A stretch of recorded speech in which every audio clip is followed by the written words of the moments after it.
assault the world. Watch this. Can I get some water? I really did need a glass of water. This is not a stunt. Usually when something isn't a stunt, you have to say It's that. 100% a stunt. When was the last time a president stopped a speech to ask, can I get a glass of water? What? They would never do that. They would have water ready for him. Water on stage. Go to this next story. Why people think Barack Obama and Michelle Obama are getting divorced. Okay. Let's see what we got here.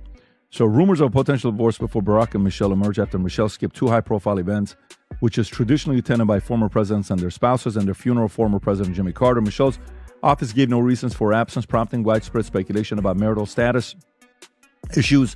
Social media and tabloids questioned the couple's relationship, with many noting the unusual nature of her missing such significant events. Despite the rumors, there have been no concrete evidence of... Joe Rogan and Patrick Bet-David just took a political sledgehammer to Barack Obama's carefully polished legacy.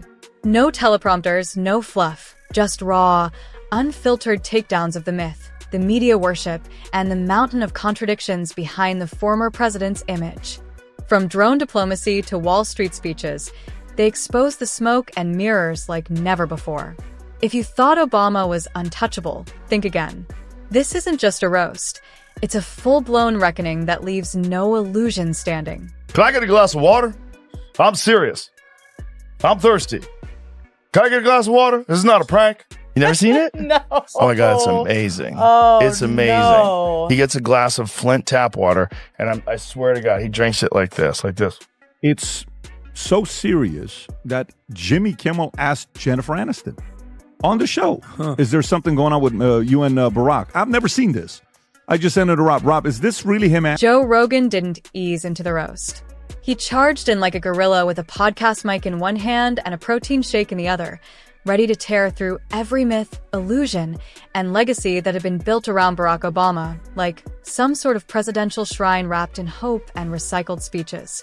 He leaned in, voice gruff, tone casual, but you could tell he was about to go full... $70 million. Pre-presidency, 1.7. So expensive being at the White House. It was so expensive that our net worth went from 1.3 million to 12.2 million 8 years later. What an expensive lifestyle. And then you go from 12.2 million to $70 million. What do you think the average person that listens to this, do you think they connect to that, Michelle? I'm just curious. You're a very good communicator. He started by asking the obvious, the kind of question everyone thinks, but no one wants to say out loud. Why do people treat Obama like a Jedi master of politics when his actual record was more style than substance? Joe laughed as he painted the picture of a man who could deliver a speech with the grace of a Broadway actor, but somehow couldn't manage to close a deal without leaving a trail of chaos, confusion, or a few thousand... Give me some volume and go full screen. What you know now, do you wish you had a third term? You know what, if I could make an arrangement where I had a stand-in, a front man or front woman, and they had an earpiece in, and I was just in my basement in my sweats looking through the stuff, and then I could sort of deliver the lines, but somebody else was doing all the talking and ceremony, I'd be fine with that. We know he wasn't really running the country. Yeah. We used to think he was actually running the country, and now they're like, no, he didn't even see those executive orders. That was all... Rogan mocked the way people still swoon over Obama's cadence, like his vocal tone alone could pay off the national debt. He joked that the media treated every sentence he uttered like it was laced with divine truth. Even if the guy had just said the equivalent of political gibberish with fancy grammar, Joe pointed out that if Obama ever said something like, "We need to innovate the innovation with innovative innovations," the press would spin it as genius, while the rest of the country sat there wondering if they missed a step. Proposition, and you're running for 2 years and not earning an income. So all of that was in my mind. How would we manage this? So my fears came from the fact that I thought he could win, because maybe way in the back of my mind, I was hoping that maybe he wouldn't, that this would be the last thing he would do.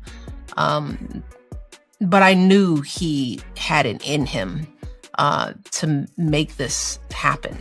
So, what are you thinking when you're giving this message? Then Joe tackled the halo effect. The way Obama somehow remained untouchable no matter how many questionable decisions floated behind his smug grin. Rogan dug in, highlighting the ridiculous contradictions, like how Obama would preach peace in poetic terms on Monday, then casually approve drone strikes on Tuesday.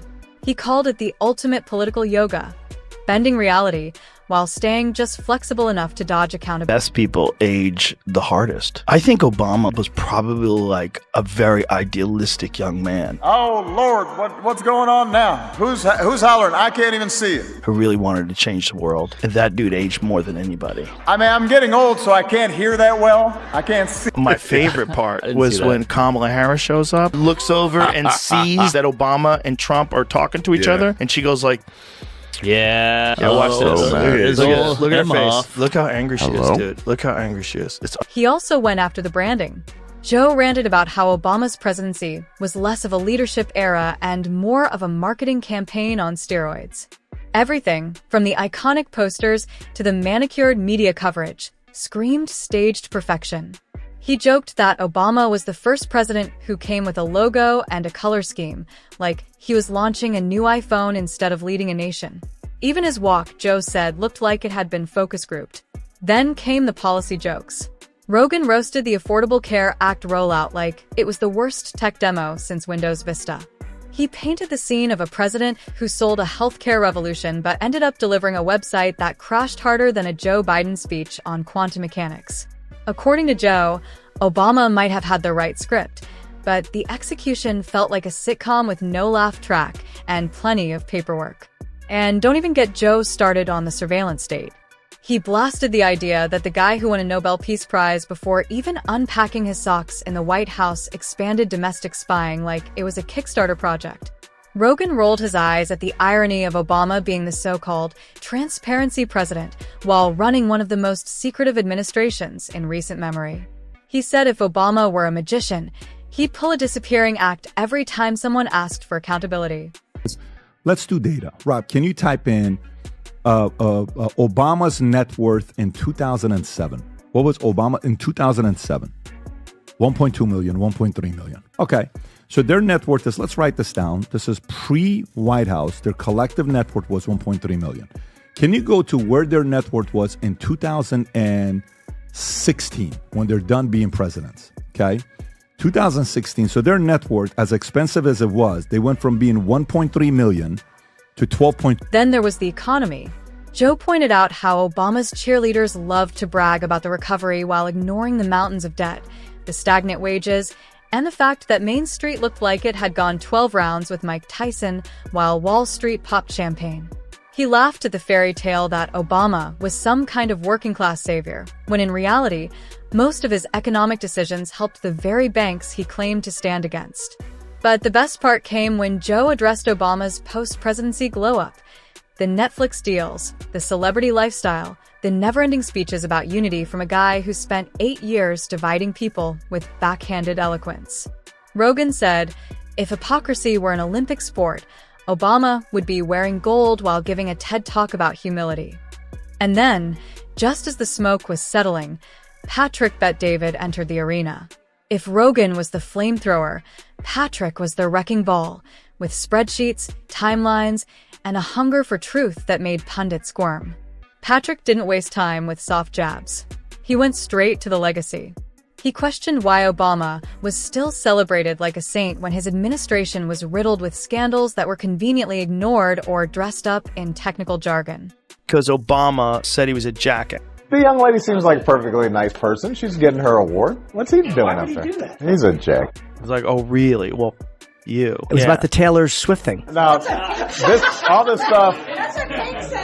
That guy's a jacket. It wasn't even Yeah. that harsh of an incident. And he said it privately, and I think somebody heard it. I don't think he said it to be public. I'm assuming all this stuff. Where's the pool? Come on, guys. Brought up the Fast and Furious operation and the IRS targeting scandal with the calm intensity of a prosecutor presenting evidence, not emotion. He asked why Obama always escaped accountability when his own departments ran like episodes of a very unfunny comedy show. Then he dove into the myth of the unifier. Patrick exposed how the promise of hope and change dissolved into 8 years of increased racial tension, political tribalism, and a press so devoted to protecting the golden boy that they practically set up a shrine in every newsroom. He mocked the idea that Obama was a great communicator, saying a real leader doesn't just communicate, they connect, they solve, and they take hits. Obama, he argued, only did the first one. The rest was outsourced to blame shifting. Patrick took a jab at the media echo chamber that followed Obama like a cult. He laughed at how, every time Obama made a mistake, the narrative shifted from he blew it to it was too complex for the American people to understand. Patrick said you don't need an Ivy League degree to see through a smooth-talking elitist who built a career on acting like he was too enlightened to be wrong. Democratic president. Right. Great so point. you don't go to that and you don't even comment. First of all, if I'm the Carter family, I feel disrespected. Now, maybe she would have called him and said, look, I don't want to comment on this, but I'm calling you out of respect just to tell you I'm not going to be there for my own reasons. Please understand I can't. I'm so sorry. Da-da-da-da-da. Great. Maybe she made that phone call to the Carter family. Democratic president, right? So you don't go to that and you don't even comment? First of all, if I'm the Carter family, I feel disrespected. Now, maybe she called them and said, look, I don't want to comment on this, but I'm calling you out of respect just to let you know I won't be there for my own reasons. Please understand, I just can't. I'm so sorry. Great. Maybe she made that phone call to the Carter family. Great. Then he pulled apart Obama's foreign policy with the precision of a surgeon. He described the rise of ISIS as a mess created by indecisiveness, ego, and speeches that sounded powerful but achieved nothing. He said Libya turned into a real-life horror movie on Obama's watch, and Syria became a humanitarian dumpster fire. At the same time, Obama posed for magazine covers and delivered dramatic pauses about red lines that meant absolutely nothing. And Patrick didn't let up on the economic front either. He reminded people that under Obama, the national debt doubled, something that would have triggered media panic under any other president. But with Obama, it was spun as a strategic investment in the future. Patrick asked what future, exactly, looked brighter with $16 trillion of IOUs stapled to its forehead. Then came the cultural fallout. Patrick said Obama left the country more divided, more suspicious, and more bitter than it had been in decades. He pointed out how Obama's administration routinely used identity politics to dodge real issues, how they turned every criticism into an attack on race, and how the media happily played along. At the same time, dissenters were painted as dangerous instead of simply disagreeing. Do you remember when they gave that speech, when he gave a speech on television? This. And then they were, it kind of just went away. It was one of the most beautiful moments in modern American history. People really actually stood up and stopped a war from happening. Today, I authorize the Armed Forces of the United States begin a limited military action in Libya in support of an international effort to protect. Talked about how dangerous it is when charisma substitutes for competence, when being likable is treated like a policy, and having a great story becomes more important than results. Patrick said Obama was the ultimate example of a political influencer, big on words, short on execution, and insulated from consequences by a machine built on narratives. Patrick closed his roast with a brutal comparison. He said, if politics were a business, Obama would be the slick CEO who dazzled the board with TED Talks while quietly driving the company into the ground. Everyone claps, but no one checks the balance sheet. And by the time they do, he's already moved on to his next gig, selling hope to a new audience, richer and more untouchable than ever. And just like that, Obama wasn't just roasted, he was deconstructed. First by Joe's unfiltered logic and brutal sarcasm, then by Patrick's cold-blooded analysis and high-octane truth bombs. What remained was not the poster on your dorm wall or the polished memoir version of Barack Obama. It was the reality, the contradictions, the spin, the carefully managed brand that was never quite matched by performance. Obama slammed for whining about costs in the White House. Okay. I don't know if you guys have seen this or not. This is her speaking with, is this the diaries of a CEO, right? So, Rob, if you can play this clip, this is her talking about how expensive it was to live in the White House. Go for it. it's expensive to live in the White House. Yeah. As many people don't know. I mean, much is not covered. You're paying for every bit of food that you eat. You're not paying for housing and the staff in it, but everything, even travel. If you're not traveling with the president, if your kids are coming on a Bright Star, which is the First Lady's plane, we had to pay for their travel to be on the. And yet, the roast wasn't over, because for men like Rogan and David, this wasn't just about Obama. It was about the culture that crowned him a king and refused to question the crown. The gatekeepers who turned critique into taboo. The system that mistook smooth words for actual solutions. There were still more layers to peel back, more illusions to confront, and more names to name. Patrick wasn't finished. Not even close. He pivoted to Obama's golden boy status among elites, the Hollywood parties, the late-night shows, the glowing book deals that read more like self-aggrandizing bedtime stories than anything rooted in gritty reality. He mocked how Obama spent 8 years cultivating the image of a man of the people, only to spend the next 8 living like royalty in Martha's Vineyard, rubbing shoulders with billionaires while preaching equality from a marble balcony. Patrick found it hilarious how the same man who once claimed to champion the poor now pocketed obscene amounts for 30-minute speeches to Wall Street firms, tech giants, and international corporations he used to criticize. He painted the image of Obama standing before rows of CEOs, collecting checks the size of small countries, and still somehow managing to present himself as the moral conscience of modern politics. The irony was so rich, it could have paid off a student loan. Obama did it, and it's disgusting. It's a disgusting lie. Let's play it. Said that there were very fine people on both sides of a white supremacist rally. You also had people that were very fine people on both sides. I'm not talking about the neo-Nazis and the white nationalists because they should be condemned totally. But you had many people in that group other than neo-Nazis and white nationalists. Okay. And that was another point, Obama's supposed love for the younger generation. Patrick rolled his eyes at how Obama branded himself as the youth whisperer, only to saddle them with unprecedented debt and leave behind a trail of empty slogans dressed up as policy. He roasted the way Obama's administration talked about fixing student loans while universities continued to jack up prices and government-backed debt ballooned into generational shackles. Joe jumped back in the ring too, hammering the absurdity of Obama's celebrity aura. He joked that the man seemed more concerned with his Spotify playlist than confronting the mess he helped create. He said if image were leadership, Obama would be Mount Rushmore, but substance? That was a different story. Joe said Americans got a lot of speeches, a lot of selfies, and a lot of cool moments, but not a whole lot of follow-through. They both agreed the real tragedy wasn't just the gap between Obama's promise and his results. It was how many people still refused to see it. Not because they couldn't, but because they didn't want to.